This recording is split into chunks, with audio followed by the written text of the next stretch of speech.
Hello, it's Sarah from Hardcover Hearts, and I'm here today with my nonfiction favorites of 2019. I know I've owed this for a little while, but you just have to let some things sit for a little bit before you're ready to take the plunge and claim something as your favorite. So I already posted my fiction favorites, and now it's time for my nonfiction. And I need to say before we get started that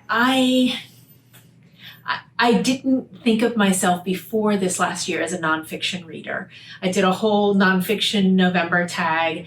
I did the whole a whole thing about ideas that I had for nonfiction November, and it's slowly come around in my mind, in my way of thinking, that I actually do like nonfiction. I love essays, and I love memoir, and I love political writing. And I love to add, as a supplement to the reading that I'm already doing, I love to add nonfiction in there. And so, yeah, I'm a nonfiction reader. Who knew? So let me share with you some of the best nonfiction that I read. And as with the fiction video, I am not putting this in any particular order, and I'm not restricting myself to just a certain number. I'm just going to talk about the ones that, when I look back, they affected me the most. And I didn't say this in my fiction, but I'll say it here. I may not have given all of these fives when I did my Goodreads, kind of rating, but they've stayed with me and they've had a lasting impact. And that is more important to me than a star rating. So with all that said, let's get to it so I can share all these. Otherwise, it's going to take forever. The first one, Heavy by Kiese Laymon. This is a memoir. It's actually called Heavy, an American Memoir.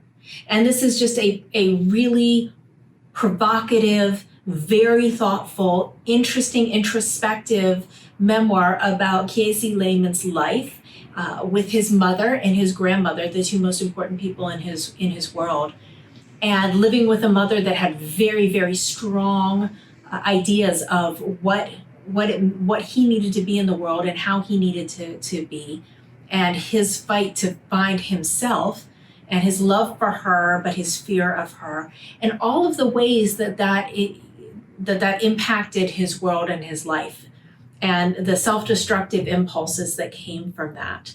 Really powerful, very, very moving. I did an entire video about this. I would recommend checking that out if you're interested in knowing a little more.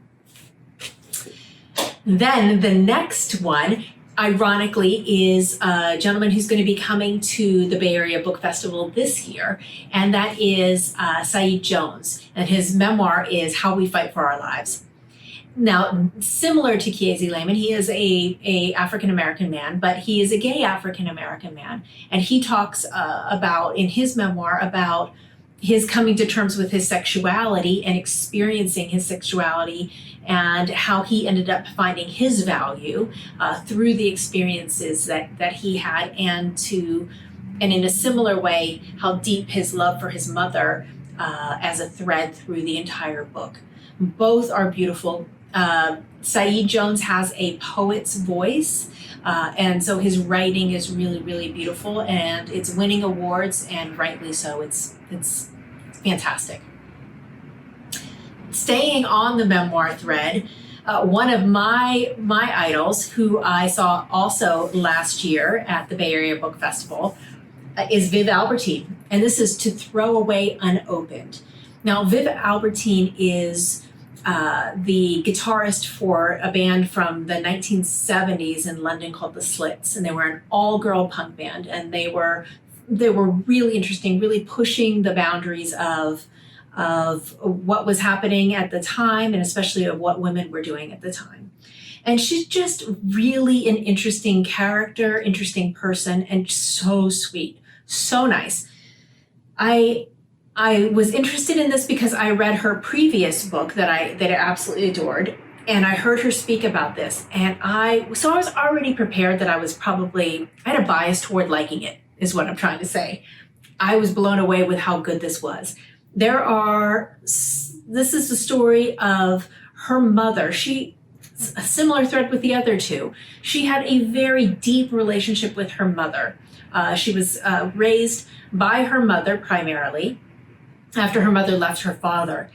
And she talks about this relationship and then her relationship with her daughter. And her mother gets very sick, and she ends up finding a box that says to throw away unopened. And when she opens that, all sorts of mysteries are solved that she didn't know before. And this was so good. I highly, highly recommend if you like stories of mothers and daughters, if you have any interest in the 1977 punk scene, if you like feminist writers, this would be a great book for you.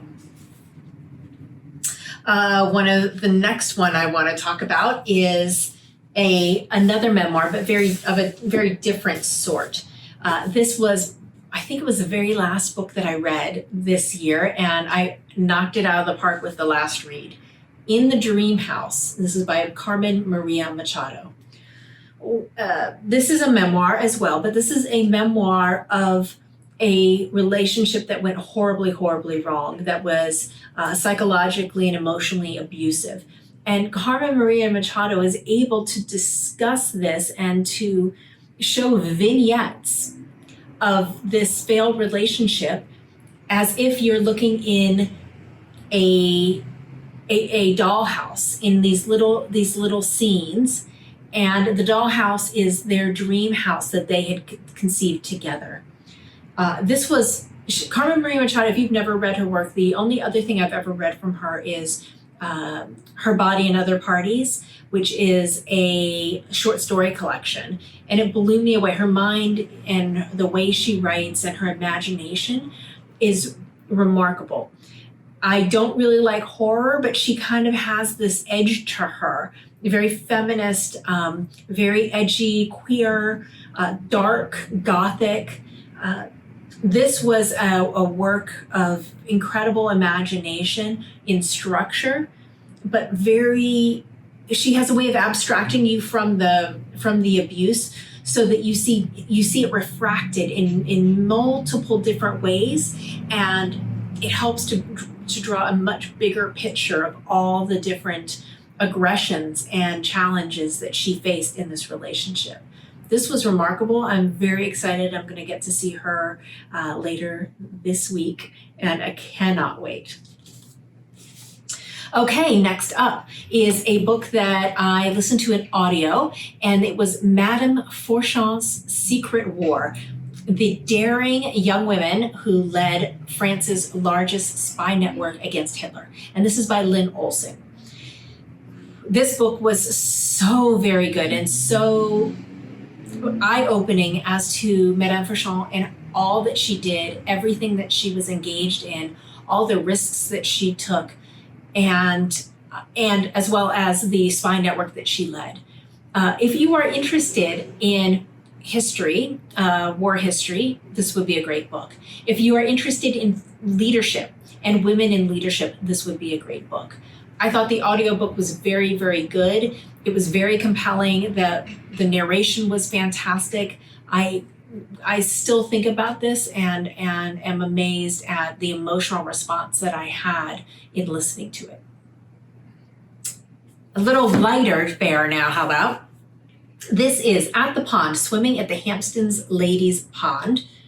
And this is a series of different essays from all of these people. This is Ava Wong Davies, Margaret Drabel, Esther Freud, let's see some other names I recognize, a bunch of different people, and they're all talking about this wonderful, delightful thing that I have not yet experienced, and I really, really want to, which is taking a swim at the women's only section of the Hampstead Heath Pond.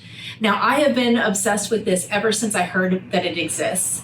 It just sounds so dreamy and lovely and, old-fashioned to swim in a pond with fish and to have it be, the different genders and there is a co-gendered section where both genders can, where men and women can swim together. But just the idea of this one special place just makes my heart sing. And I just adored this and found it so fun. So this was a fun little pleasure that maybe only speaks to me. I don't know.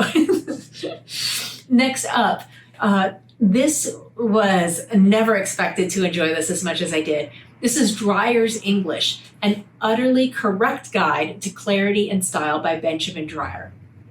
Benjamin Dreyer is the head copy editor at Random House. I think it's Random House. And he wrote this book about, it's like a style guide, it's a writing style guide, but he's so funny and witty and charming that he makes it very readable and very funny. And it's perfect if you just want to dip in and dip out.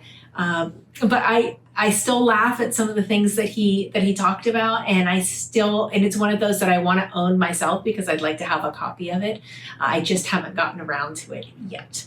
But I highly recommend it, especially if you're into grammar and all the idiosyncrasies of English writing and English language. It would be a great thing for you to pick up. Next up is a book that really blew my mind and made me think very, very deeply about the state of our nation, specifically in America, with the Plutarchs and the rest of us, and where our government fits in our world. And this is Anand Giridharadas' book, Winner Takes All: The Elite Charade of Changing the World. And the whole concept that he puts in there is that we have developed this hero worship of these capitalists, of these, the Mark Zuckerbergs and all these Elon Musks, all of these capitalists who are basically like the robber barons of years of last century. And we think that they can solve the world. We've bought into this myth that because of their generosity in some areas, that they can solve all of our problems. And his essential point is, if they just worked in a system that was fair, then we wouldn't need these people to sweep in and give all these charitable foundations and all of these gifts and everything like that.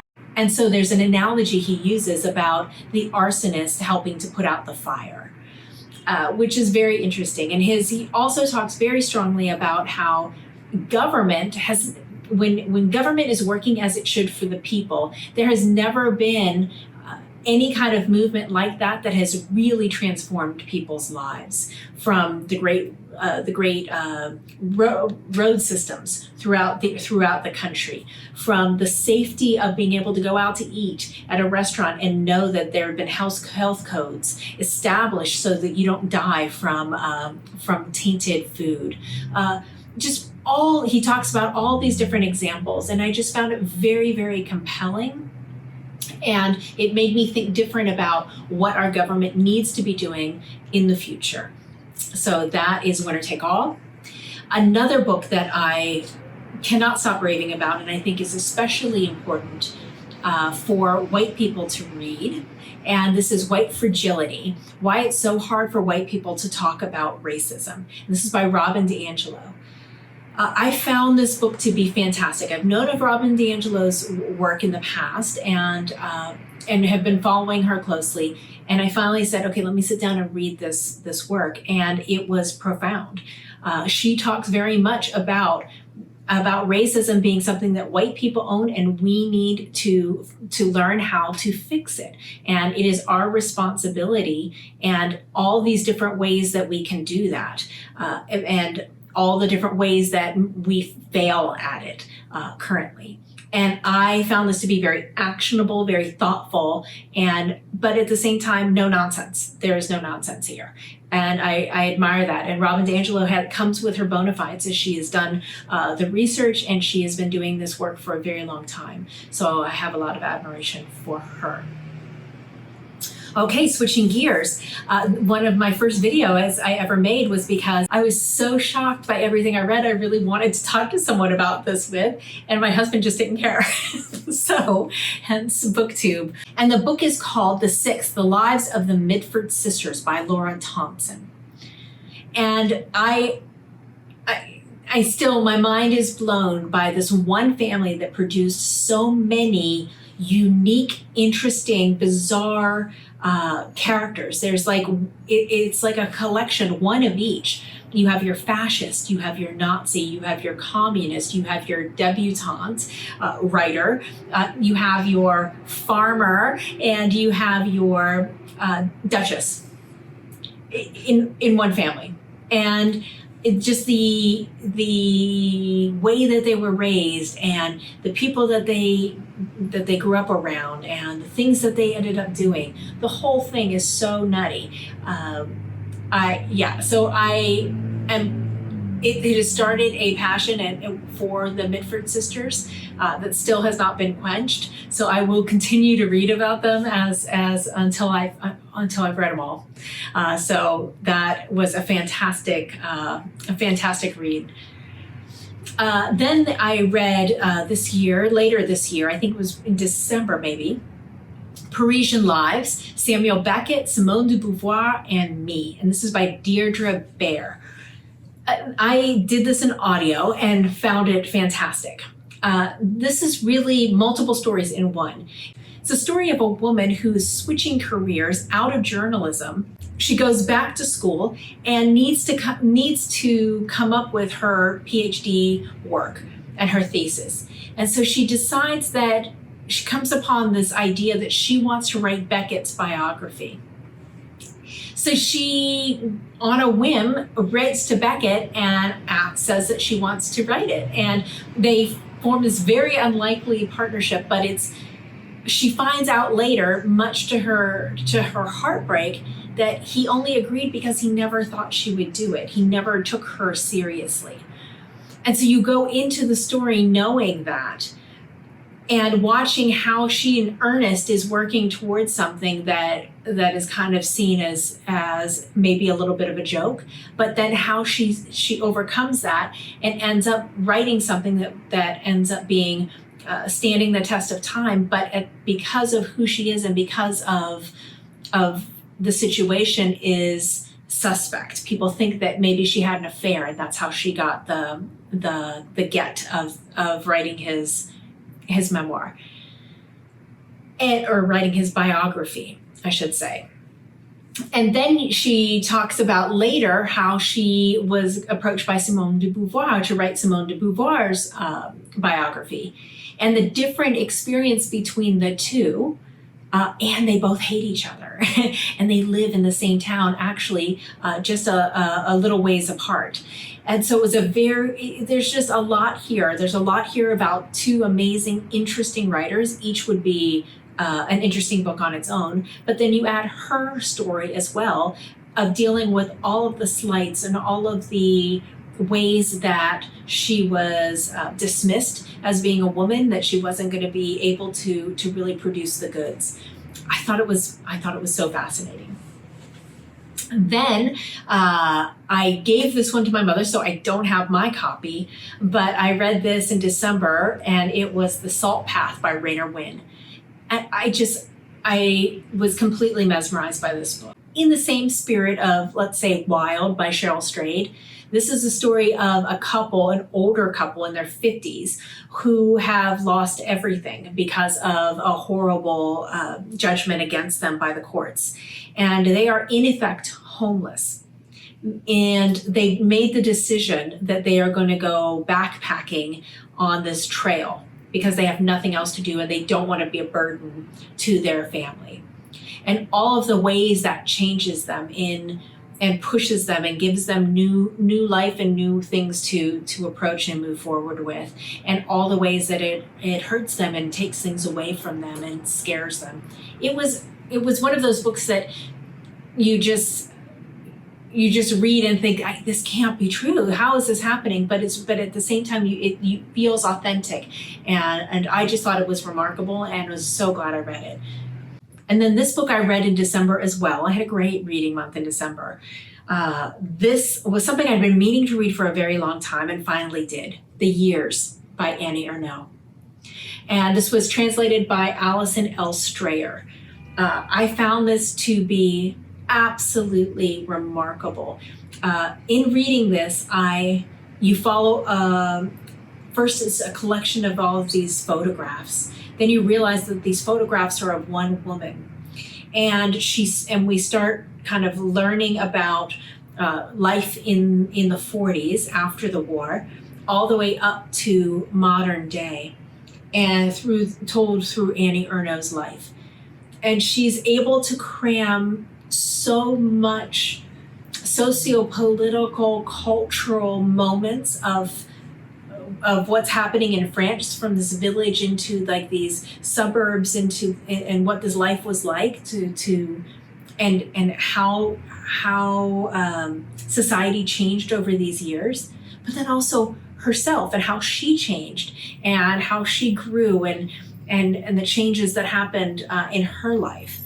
This was fantastic, absolutely fantastic, and I'm so glad that I read it. So those were my favorite nonfiction books of 2019. I would love to know, have you read any of these? Do any of these resonate with you? If you haven't read some of these, are there any that you'd like to pick up because of things that I've said? Please let me know in the comments below. I hope you have a great day, and thank you for watching. Bye-bye.